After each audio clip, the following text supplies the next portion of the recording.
requested to craft a petition, no, for certiorari prohibition with prayer for preliminary injunction and TRO, supposedly for Senator Bato de la Rosa only, no.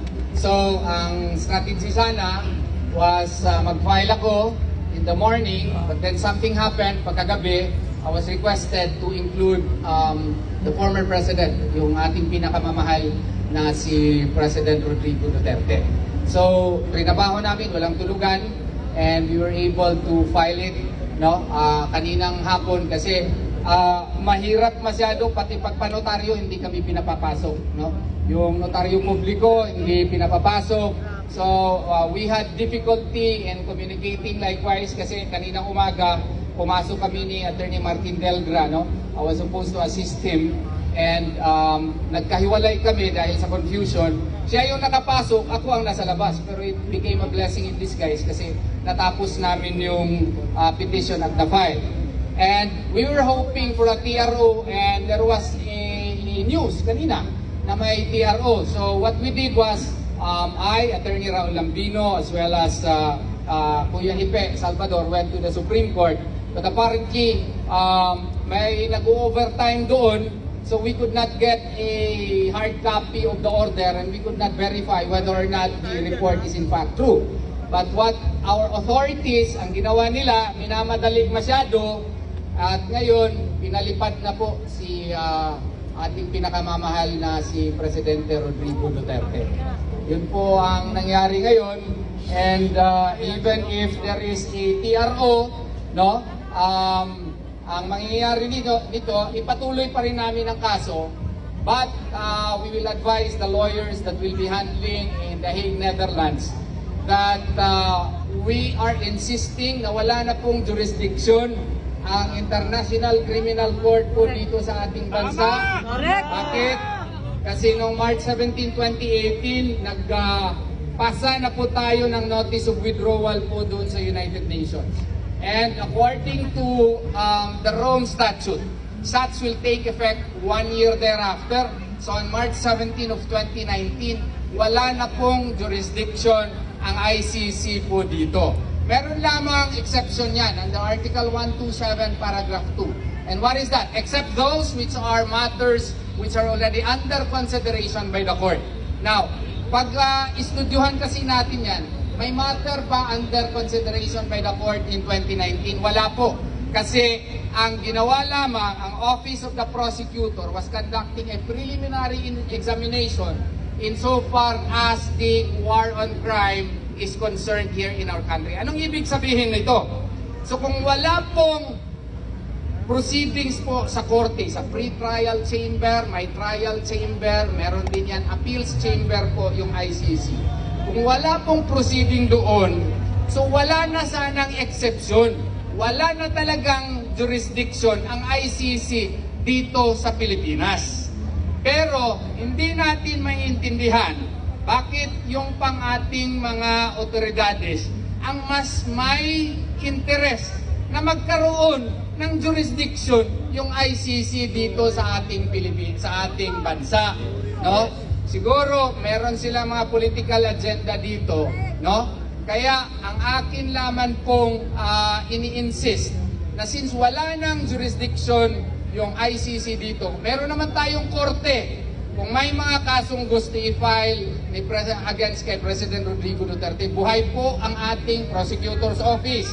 Buhay po ang ating korte. Ang tawag nga niyan, complementarity principle under the international law. Dapat i-exhaust muna ang domestic remedies dito kasi ang ICC is a court of last resort, no? Ang ginawa ngayon, parang nagiging first resort na ang ICC. Mali na mali po, no? Tama ba ito? Hindi po ito tama. Kaya nga po, yung ating mga lawyers, kasi dinala na talaga siya doon. Ipatuloy natin yung kaso natin dito, no? Kasi parang kidnapping po ang nangyayari eh. Yes, kidnapping. Kasi, granting for the sake of argument, pasensyahan na ninyo kasi ako po ay law professor, minsan sige ko in English, no? Makalimot ko nga, Bisaya man day tangdag ko, no?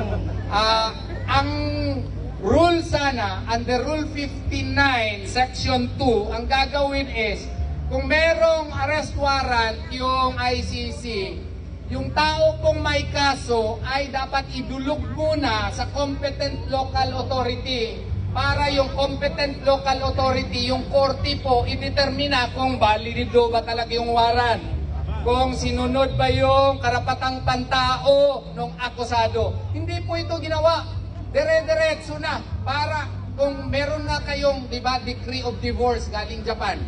Kung meron kayong decree of divorce galing sa ibang bansa, di ba ipaproba mo muna dito sa Regional Trial Court?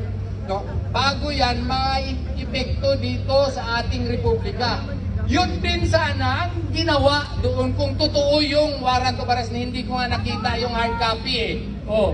So dapat isinubject muna yung tao to the jurisdiction of a competent local authority para makita kung tama ba na kaso yun, siya ba talaga yung covered ng warrant na yun, at sinunod ba niya yung mga karapatang pantao po ng ating pinakamamahal na Presidente Rodrigo Duterte. Hindi ginawa yun.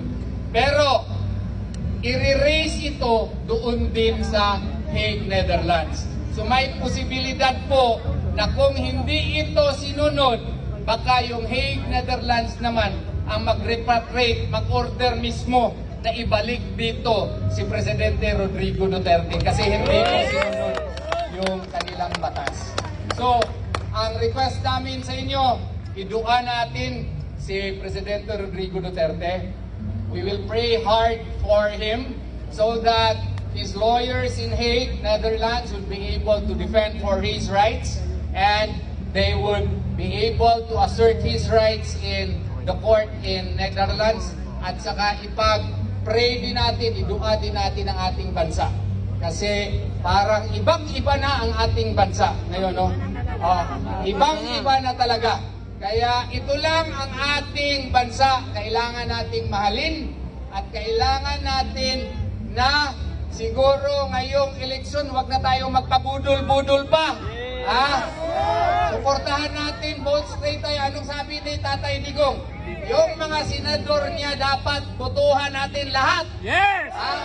Kasi baka ang gagawin po ay sunod na naman nilang itira ay ating pinakamamahal na si Vice President Sara Duterte. Baka i-trial, ipa-impeach. Mabuti talaga na kung yung ating mga kandidato, iluklok natin silang lahat doon kasi sila po ang magdidepensa kay Vice President Sara Duterte.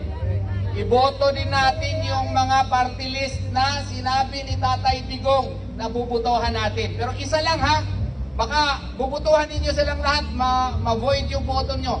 Pili-pili kayo. Alam naman ninyo kung sino yung inendorso ni Tatay Digong. No? So, kailangan makapasok din sila doon sa Kongreso kay para yung Tuadcom, no? Sila na naman ang mag-iimbestiga kung anong nangyayari sa mga bilyones na nawawala sa ating bansa. Di ba tama yun?